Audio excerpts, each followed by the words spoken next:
Welcome to this edition of the Phoenix House Seminar Series, produced by the National Clinical Training Department at Phoenix House. My name is Jessica O'Brien, and I am the Deputy Director of New York Clinical Training. Today our seminar topic is on mindfulness. At this time, your group facilitator will hand out a pamphlet that goes along with today's curriculum. The pamphlet is yours, so feel free to write on it. Every now and then, we will pause this video, and your group facilitator will process some of the information we discussed with you, or for an activity. We would love to hear your thoughts on today's topic, so we want to encourage you to participate. These days, it's hard not to notice the rise and influence of a concept called mindfulness. Yes, it's used widely in medicine and treatment milieux, but it's also a philosophy you can use in your everyday life. Today, we will cover 4 topics. First, we will learn about the background of mindfulness. Then we will examine what it is and what it's not. We'll discuss the benefits and outcomes of mindfulness. And finally, we'll look at how it might be useful for those in recovery. We hope you find this information helpful, and if you have any questions, please take a moment to write them down so that you can ask them to your group facilitator during each intermission. Mindfulness practices were inspired mainly by teachings from the Eastern world, particularly Buddhist traditions. It has since been widely adapted to be independent of any religious or cultural contexts and has made its way into programs that are used in schools, prisons, hospitals, veteran centers, treatment programs, therapy, and many other environments. It is a tool, a philosophy, and a way of being in the world that has improved the lives of many. So, what is mindfulness, and why might it be helpful to you? Psychologists describe mindfulness as a 2-part model. The first part of mindfulness is awareness and attention to the present moment through a focus on thoughts, feelings, and sensations. The second part of mindfulness involves approaching each experience with an accepting, open, and curious mind. Mindfulness can also be called centering, looking outward, distraction, or healthy detachment.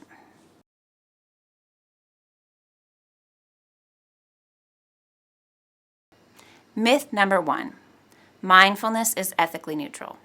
The Buddha didn't just teach mindfulness. He taught what can be called right mindfulness, which is tied to the Buddhist precept of non-harming. For example, the focused attention of a sniper while looking through the sight of a rifle is not mindfulness as it was taught by the Buddha. Mindfulness cares.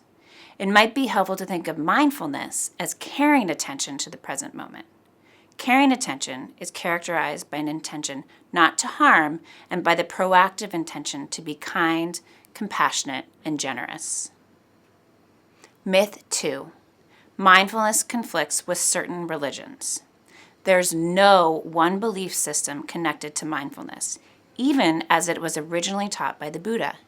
It's a technique for enriching your life by learning how to fully engage in your moment-to-moment experience. Myth number 3, mindfulness is easy. Sometimes it's easy, sometimes it's not. Sometimes the hardest thing is to remember to be mindful. With practice, the technique does get easier and come more naturally. Like any technique or skill, mindfulness must be practiced and given attention. Some people think of it as building a muscle in the brain, the mindfulness muscle. Myth number 4, mindfulness is to be practiced only during meditation. Contrary to what people think, meditation is just a part of mindfulness. In fact, at meditation retreats, practicing mindfulness outside of meditation is a major component of the retreat. Participants are instructed to walk mindfully, eat mindfully, and to do their chores mindfully. Meditation can serve as a method of practicing mindfulness, but the true test begins when you try to be mindful in everyday life. Myth number 5, mindfulness is synonymous with joy. Paying attention to the present moment is not always a joyful experience. In other words, the present moment is not always a pleasant moment. Yet, mindfulness can be synonymous with making peace with your life as it is. If you turn away in aversion when an experience is unpleasant, you only increase your dissatisfaction with what's happening at the moment. However, if you can be present for your experience with caring and non-judgmental mindfulness, you can find a measure of peace by acknowledging, this is how things are for me at the moment. Practicing mindfulness helps you learn to greet your experience with openness and compassion, even when that experience is physically or emotionally painful. Myth number 6, mindfulness is passive. Mindfulness can be used in a relatively passive way to rest and calm the mind, and this has many documented health benefits from relieving stress to lowering blood pressure. But mindfulness can also be used as a wisdom or insight practice, providing invaluable information about how your mind works. Mindfulness will make you aware of unproductive thought and behavior patterns. With practice, you can learn to let go of them. When you do let go, a sense of peace and well-being arise from being fully present for your experience just as it is. Let's look at a scenario and how it might be experienced using mindfulness versus not using mindfulness. Imagine you just had an argument with your partner over money, and he or she accused you of being inconsiderate and selfish with your spending habits. Without using mindfulness, you immediately fly into anger, shout insults angrily in response, and head out of the house to the nearest bar. What happens after that is anyone's guess. Let's look at how this situation might be different if you experience it mindfully. From a mindful place, you hear your partner's words and insults. As you listen, you're aware that your face is hot, your fists are tightening, and your heart begins to race. You breathe deeply and recognize that you feel angry as well as hurt. You notice retaliatory and mean thoughts going through your head, things that you would like to say to hurt your partner in return. You breathe again and visualize stepping back from your thoughts and feelings and watching them like they are pictures on a movie screen. You even label them as you watch them. There's anger.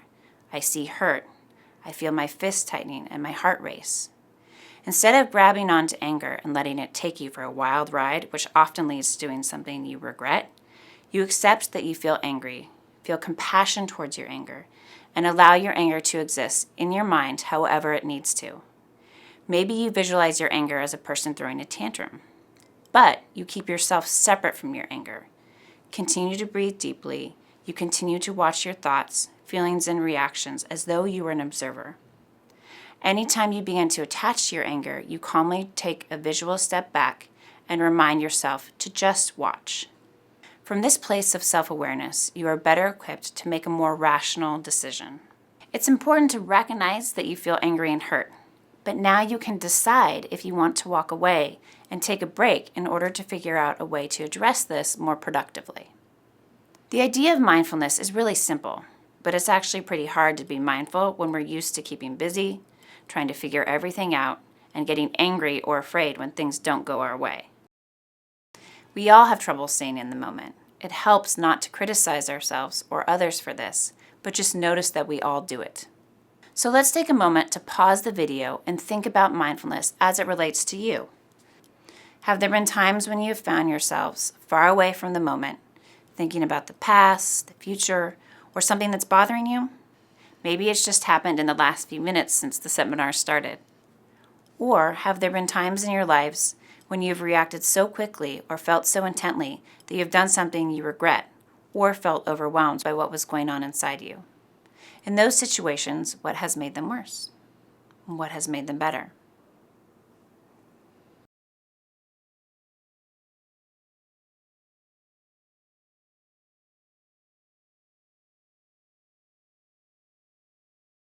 Now, let's look at some of the science behind mindfulness. How does it work, and what are the benefits? Perceptual shift. Practicing mindfulness can create a shift in how we perceive and respond to thoughts, feelings, and sensory stimuli. For example, sounds, sights, smells, pain, etc. Using mindfulness, you help distance yourself from previously consuming situations and begin to regard them as passing situations. Reduce autonomic and psychological arousal.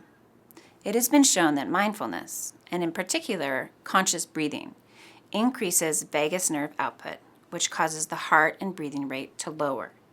Keeping the heart and breathing rate under control is understood to go hand in hand with remaining calm and being able to cope with stressful situations. Neuroplastic changes. Neuroplasticity refers to changes in the brain, neural pathways, and synapses. Imaging studies have demonstrated that mindfulness practice results in positive changes in various areas of the brain that help us regulate and remain in control of our choices, feelings, and behaviors. Increase in self-awareness. Mindfulness is understood to improve self-awareness, which in turn is believed to make it easier for people to identify and label negative mood states and thinking patterns. Urge surfing. Another benefit of mindfulness is in regard to addiction and the concept of urge surfing. Urge surfing basically refers to the process of an individual observing and not reacting to mental images. In other words, they ride out the urge instead of reacting impulsively. Letting go. Mindfulness can also increase our ability to let go. By mindfully observing the coming and going of thoughts and feelings, it is believed that mindfulness practitioners cultivate a better understanding of the transient nature of things. This helps them to let go of difficult situations and not to see things as fixed or permanent. Increase in patience. Some scientists believe that mindfulness increases an individual's level of patience. Increased patience can reduce an individual's desire for instant gratitude, as well as their propensity for anger. Greater situational awareness. Finally, research has shown that mindfulness can help people feel more in touch with the physical and social environment in which they find themselves. This greater situational awareness is understood to improve decision-making competency, job performance, and the ability to preempt how a particular situation might unfold. So how do we begin to incorporate mindfulness into our lives? How do we practice? Let's pause the video so your instructor can take you through a mindfulness exercise.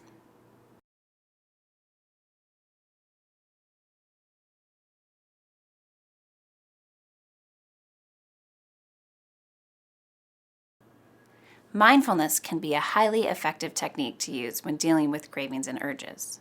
Remember, not all present moment experiences are pleasant, but how we approach them can make a huge difference. For example, using acceptance and non-judgment versus aversion and tension. Alan Marlatt was an expert in relapse prevention. Then he got interested in mindfulness practices, and he came up with mindfulness-based relapse prevention. One of the tools of mindfulness-based relapse prevention is the sober exercise. Let's take a moment and try it together.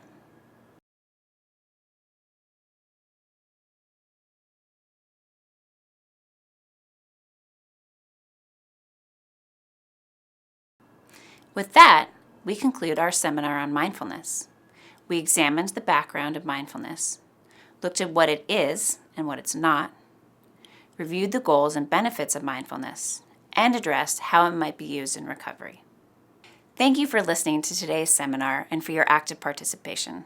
We want to encourage you to discuss any important mindfulness experiences you may have had in this group, and please discuss any additional relevant information with your individual or group counselor. We hope you begin to think about how you might begin to incorporate mindfulness into your life. Be well.